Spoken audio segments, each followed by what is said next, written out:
Hey, and welcome to the Mass Monologues podcast. You know it, the anonymous podcast for creators. I'm your host, AKAGIRL. I'm thrilled that you are here with us for this second episode. Today's episode is all about self-motivation. How do you prevent yourself from sitting on the couch watching Netflix and eating chips all day? That is the question. That being said, I will delve right into the questions for our podcast episode today. What strategies do you use to stay motivated when facing creative challenges or setbacks? I believe I briefly touched on this in my previous episode, but basically I was saying that you have to start with your why. Why are you getting up in the morning to write that song? Why are you getting up in the morning to dance? Why are you getting up in the morning to work on your business? Why are you getting up in the morning to create? Most of the time, our whys stretch beyond ourselves. Actually, all of the time, our whys are greater than ourselves. You know, how you find purpose in your life is by contributing to something that is greater than you, that helps other people, that makes a difference in the world. Once you find your why, all of the inconveniences in life will be engulfed by it. It will be as if they're almost obsolete. They don't exist. So the question is, how do you find your why? Well, the why can vary depending on what you're creating. If you're writing a song and maybe it's about a breakup or a heartbreak or a traumatic experience that you've gone through in life, and you want others to know that there's somebody else out there who can empathize with your situation, who knows the melancholy, who knows the tragedy, who knows the anger that you've gone through, and you want them to know that they are not alone. Maybe that's your purpose. Maybe comforting others is your purpose. Or conversely, let's say you have created a product that alleviates stress or makes life easier for other people. Maybe you've found a demand and you've said, hey, this takes way too long to do, and my product will shorten the amount of time that it takes to get this done. Maybe that is your why. Regardless of what your why is, you need one. Can you share a time when you struggled with self-motivation in your creative work, and how did you overcome it? I struggled with self-motivation when people were telling me that my work was not up to par, when people told me that I could never make it, when people told me that it was too competitive, when people told me that there was no money in it, when people told me that I could not do it. It seemed as though everywhere I looked, there were these red stop signs preventing me to do what I wanted to do. What you have to do to overcome that is find the strength within yourself to say, hey, it's not going to be easy, and I am going to have to motivate myself. I'm going to have to be the one who is pushing myself forward because nobody else is rooting for me right now. I'm the only one out there who is building me up. If that's something you need to do, then that's just something you need to do. In times like this, I reached out to friends, I reached out to family members, I tried to explain my situation, what I wanted to do, and I consoled myself. I said, hey, I'm going to give this 3, 4, 5, 10 years, see how it goes. If it doesn't go anywhere, then I'll change. You can always start again. You can always tweak whatever you're doing. You can always gain advice. You can gain feedback. There are ways you can make it work. And even though people say that there's a 90% chance of failure, the chances are you're not going to make it, the chances are this. Well, if you view anything, the chances of success are going to be low. but it is up to you whether you want to beat those odds. I wrote this song that had this lyric, which was, "We can beat the odds, rule the world like gods, because what they say isn't true, I'm the only one for you." And to me, what that meant was, I don't have to listen to what other people are telling me. I can beat the odds. I can be the person I want to be. And I believe that anyone can do that. Anyone can find success. Anyone can find happiness if they desire it enough.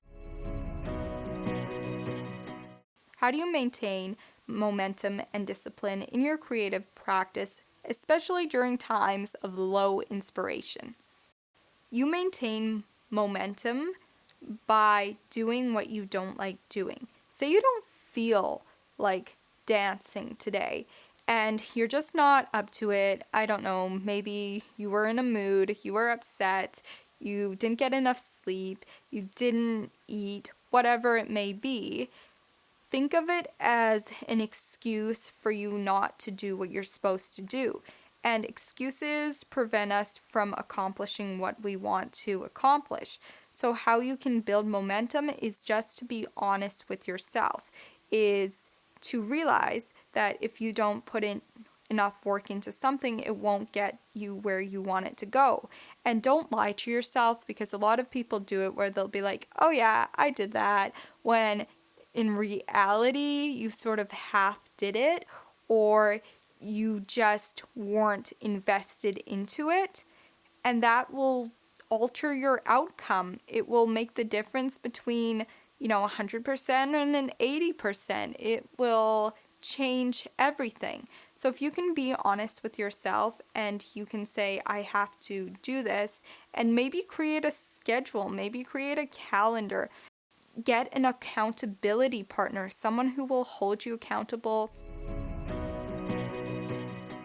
Can you discuss the importance of self-care and its impact on your motivation and creativity?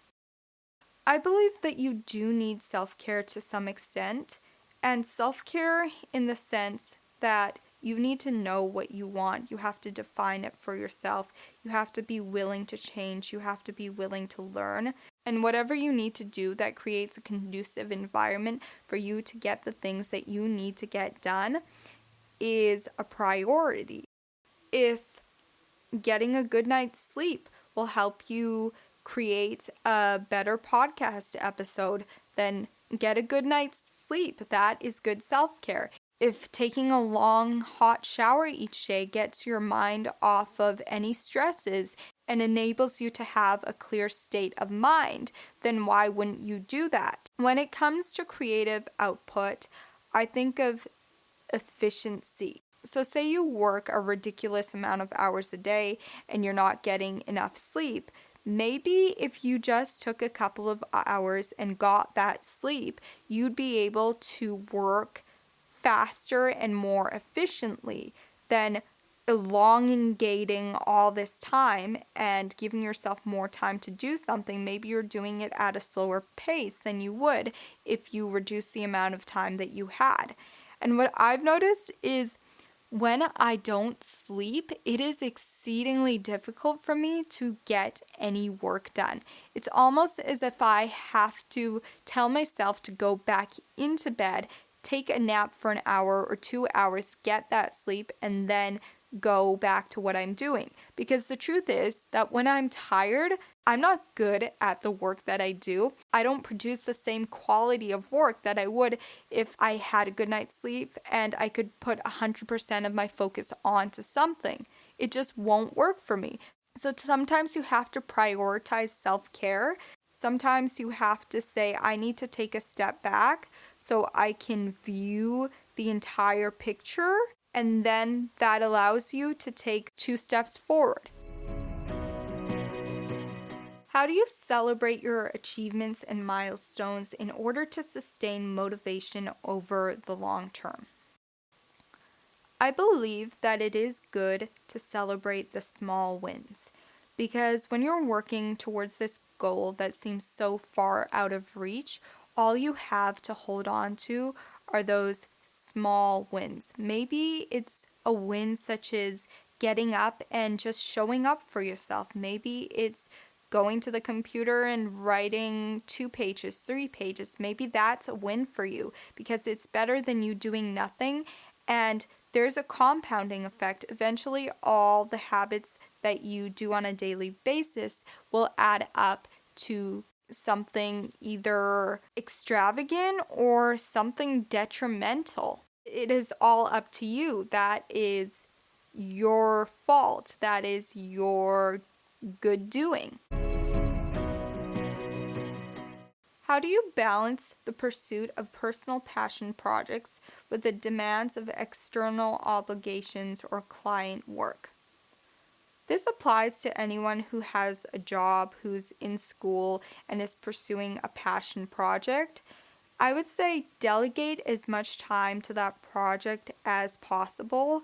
If you want that to grow and flourish, then you're going to have to give that as much time and energy as you possibly can. So maybe that means taking energy out of the things that are extraneous. Maybe it's cutting back on the time that you spend in the shower. Maybe it's cutting back on the time you spend out partying with your friends. Maybe it's cutting back on whatever you're doing that you don't believe is adding value to your life.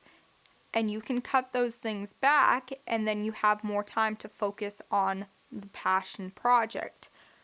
I was listening to one of my friends, and she said she started writing down everything that she did in a day, and then she'd eliminate whatever was unnecessary. Maybe that will work for you. Maybe you can go through your schedule and say, hey, do I really need to do this for 30 minutes? Do I need to do this? And then you've freed up time to work on that passion project. You can also earn an income, do work, but in the end, if you want your passion project to be your main job, then the percentage that you spend on your passion project compared to your actual work, say your day job, is going to slowly increase. Can you share a time when collaborating with others helped reignite motivation and passion for creating? I have to say, every time I work with others, I gain that passion back because I see how much other people love doing the work that I love doing. It just excites me. That happiness is contagious, and I pick up on that. So anytime I see that someone is hyped about this instrumental track they created, or is hyped about these lyrics that they wrote, or is hyped about this melody, then I think to myself, hey, I am just as enthusiastic as you are. I am down. I want to do this. I want to go on the microphone and start recording vocals. That excites me. And maybe that's what you need. Maybe you need to reach out to a friend, to a fellow creative, and say, hey, can we collaborate together? Because you seem like you enjoy doing what you're doing, and I want to enjoy what I'm doing as well. I feel as though I've been lost for a little while, and I'd like to get back into it. Maybe that's what you need. The last question is, in what ways can the external environment, including workplace culture, social dynamics, and physical surroundings, influence creativity and innovation? The truth is that we are the sum of our environment. The people that we encounter on a daily basis, the environment, maybe it's your location, maybe it is the weather. It affects us. When there's a gloomy, rainy day outside, you feel that. You don't feel motivated. You feel tired. But when the sun's shining, you're happy. All of a sudden, you're like, yes, let's go out for a walk. Yes, let's go out for a run. Yes, let's write that song. Yes, let's spend time creating and focusing on the art that I love doing. Increase the odds that you will work on your art. Increase the odds of you showing up for your work that day. Maybe that's by putting fairy lights in your room so that when the sun's not shining, you have something bright and beautiful to look at. It might be talking to a friend or just having a conversation with somebody. Maybe you're an introvert and you stay at home most days. You just need to get out. That might shift your perspective on your art. Okay, so I just want to wrap up this podcast episode. Thank you for being here with me today. I am planning to have special guests in the next episode, so stay tuned for that. Please do check out my social media channels or share this podcast if you enjoyed it. You can also say, hey, AKA girl, I feel as though you're regurgitating everything you're saying, or hey, I love the podcast, or whatever comments you'd like to leave, I'd be open to. With that being said, I will catch you later.